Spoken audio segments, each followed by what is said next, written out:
મળશે, જે આપણે બધા એક પરિવાર તરીકે રહેતા હતા. પરંતુ બધાના જીવનમાં આ સમય આવે જ છે કે તેમને અલવિદા કહેવું પડે છે.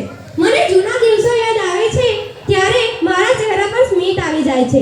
શરૂઆતથી લઈને અત્યાર સુધીનો પળે પળ મારી યાદમાં છે. મિત્રો સાથે રમવું, ભણવું અને નાની નાની વાતોમાં ઝઘડવું. ભણવાની ઈચ્છા ન હોય તો શાળાએ ન જવું. તો કાલે શાળાએ કેમ ન આવ્યો? જ્યારે શિક્ષક પૂછે તો બીમારીનું કારણ આપવું. આપણે એવી કેટલીય ખુશીના પળોનો આનંદ લીધો છે. આજે હું આ શાળાને અલવિદા કહું છું ત્યારે મને ઘણું દુઃખ થાય છે, કારણ કે આપણે એક ઘરથી દૂર જઈ રહ્યા છે, જે આપણે ભેદભાવ વગર પરિવારની જેમ રહેતા હતા.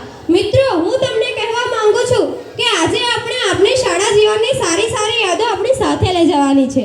આ શાળાએ જ આપણને મોટા કર્યા છે. શિક્ષકોએ આપણા જીવનને એક સારો આકાર આપ્યો છે અને મારા મિત્રોએ મને ખૂબ જ પ્રેમ આપ્યો છે, જેને માટે હું દિલથી સૌનો આભાર માનું છું.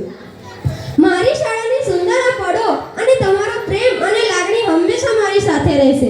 હું તમારા સૌને ઉજ્જવળ ભવિષ્યની શુભકામનાઓ આપું છું.